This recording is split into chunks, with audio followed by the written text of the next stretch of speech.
자, 오늘은 한국 제조업의 가장 뜨거운 논쟁, 그 심장부로 한번 들어가 보려고 합니다. 바로 사내 하청의 세계인데요.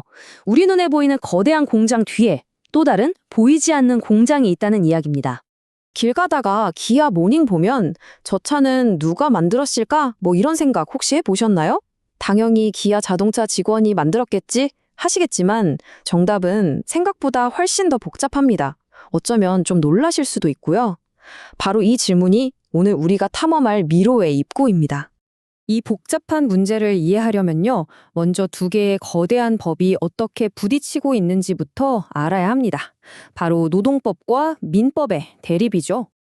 자, 여기 표를 한번 보세요. 우리나라 노동법 되게 강력해요. 한번 고용하면 해고가 진짜 어렵죠. 노동자를 아주 튼튼하게 보호하는 겁니다. 근데 기업 입장에서는 이게 좀 답답할 수 있어요. 시장은 막 급변하는데 뭔가 단단한 성, 요새 안에 갇힌 느낌이랄까요?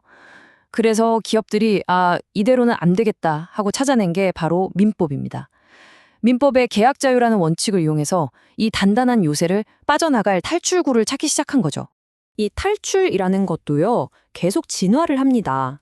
처음에는 그냥 기간을 정해서 뽑는 계약직으로 시작했다가 그 다음엔 외부 업체에서 사람을 빌려오는 파견직을 썼죠. 그리고 마침내 가장 정교하고 복잡한 오늘 이야기의 주인공인 사내하청이라는 방식에 다다른 겁니다. 그러면 이 사내하청이 합법이냐, 불법이냐, 대체 뭘 보고 판단하는 걸까요? 수많은 기준들 중에서 법원이 딱 하나, 가장 중요하게 보는 게 있습니다. 그게 바로 불법 파견이라는 개념인데요. 쉽게 말해서 서류상으로는 A라는 하청업체 직원인데 실제로는 B라는 원청 대기업의 지위와 명령을 직접 받아서 일하는 상황. 바로 이 지점에서 합법과 불법의 경계가 확 갈리는 거죠. 자, 여기가 오늘 이야기의 핵심입니다. 진짜 중요해요. 법원은 다른 거 다 제쳐두고 딱 이거 하나를 봐요.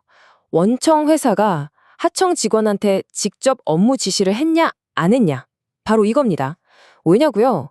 직접 지시를 했다는 건 이름만 하청이지 사실상 자기 직원처럼 부렸다는 거잖아요. 이걸 파견 관계로 보는 거예요. 그런데 제조업 생산 라인에서는 파견 자체가 법으로 금지되어 있거든요. 그러니까 직접 지시의 증거가 딱 나오는 순간 그냥 바로 불법 파견이 돼버리는 겁니다. 이 직접 지시라는 아주 단순해 보이는 기준 하나가 실제 공장의 운명을 어떻게 완전히 바꿔놨는지 지금부터 정말 극명하게 대비되는 두 자동차 공장 이야기를 들려드릴게요.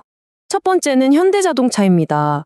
근데 여기서 중요한 건 현대차가 처음부터 이렇게 해야지 하고 이걸 설계한 건 아니라는 거예요.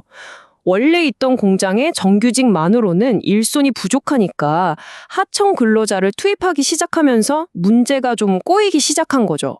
상황이 어땠냐면요. 컨베이어 벨트가 쭉 돌아가는데 바로 옆에 현대차 정규직이랑 하청 근로자가 같이 서서 일을 한 거예요.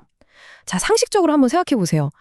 현대차 관리자가 바로 옆에서 일하는 하청 근로자한테 그거 그렇게 말고 이렇게 좀 해줘요. 이런 말을 어떻게 안 할 수가 있겠어요. 불가능에 가깝죠. 법원도 바로 이 점을 본 거예요. 이건 뭐 직접 지시를 안 할 수가 없는 구조네. 그래서 불법 파견이다. 이렇게 판결을 내린 겁니다. 자, 이제 완전히 다른 케이스를 한번 보시죠. 바로 기아 모닝을 만드는 공장 동이오토입니다. 이 공장은요, 현대차랑은 시작부터가 달라요. 아예 처음부터 불법 파견 논란을 피하자는 명확한 목적을 가지고 설계된 공장입니다. 동이오토의 구조는 한마디로 차단벽을 여러 겹 세운 거예요. 먼저 기아차가 동이오토라는 회사에 모닝 생산 전체를 알아서 해달라고 통으로 계약을 줍니다. 그럼 동이오토는 그 생산 라인을 다시 잘게 쪼개서 17개의 다른 하청업체들하고 또 계약을 맺는 거죠.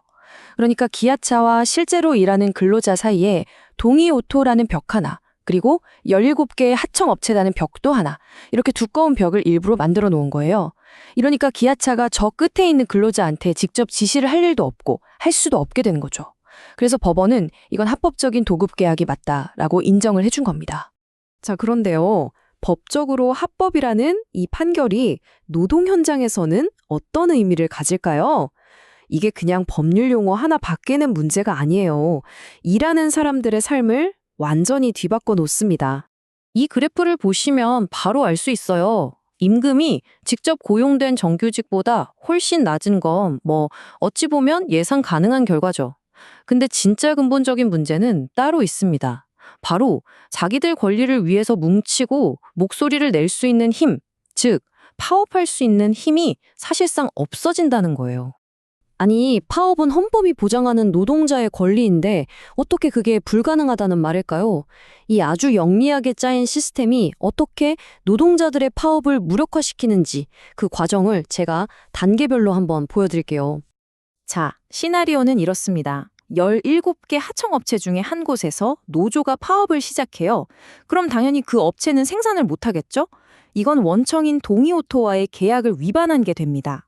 그럼 동이오토는 계약 위반하셨네요 하면서 그 업체와의 계약을 그냥 해지해버려요. 일감이 사라진 하청업체는 당연히 폐업하고 소속 직원들은 전부 해고되죠.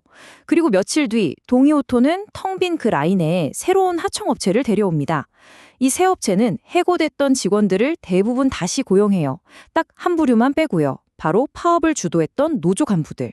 이렇게 되면 법적으로는 아무 문제 없이 파업을 주도한 사람들만 콕 집어서 내보낼 수 있게 되는 겁니다. 노조는 그냥 와해되는 거죠. 자, 그럼 이 동이오토 모델, 앞으로는 어떻게 될까요? 이 모델을 둘러싼 아주 치열한 논쟁과 앞으로의 전망을 한번 짚어보겠습니다. 이 모델을 보는 시선은 정말 극과 극이에요. 한쪽에선 이것 덕분에 비싼 인건비 때문에 공장이 해외로 나가는 걸 막았다. 한국 제조업 경쟁력을 지킨 혁신적인 모델이다 라고 하고요. 반대쪽에선 이건 노동자들이 뭉쳐서 자기 목소리를 내는 걸 원천적으로 막아버리는 법의 허점을 교묘하게 파고든 꼼수다 라고 아주 강하게 비판하죠. 이 논쟁 지금도 계속되고 있습니다. 다른 대기업들도 비용을 줄이기 위해서 이 동이오토 모델을 도입할까 계속 검토하고 있고요. 반대로 국회에서는 이른바 노란봉투법 같은 걸 만들어서 이런 식의 해청 구조에서 원청이 더 많은 책임을 지도록 하려는 움직임도 계속되고 있습니다.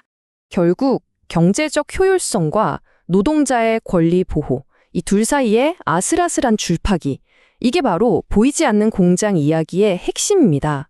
오늘 제 설명을 들으신 여러분은 어떻게 생각하시나요? 이게 우리 경제가 살아남기 위한 어쩔 수 없는 혁신 모델일까요? 아니면 노동권을 짓밟는 도를 넘어선 법의 허점일까요? 우리 모두가 한 번쯤 깊게 생각해 볼 문제입니다.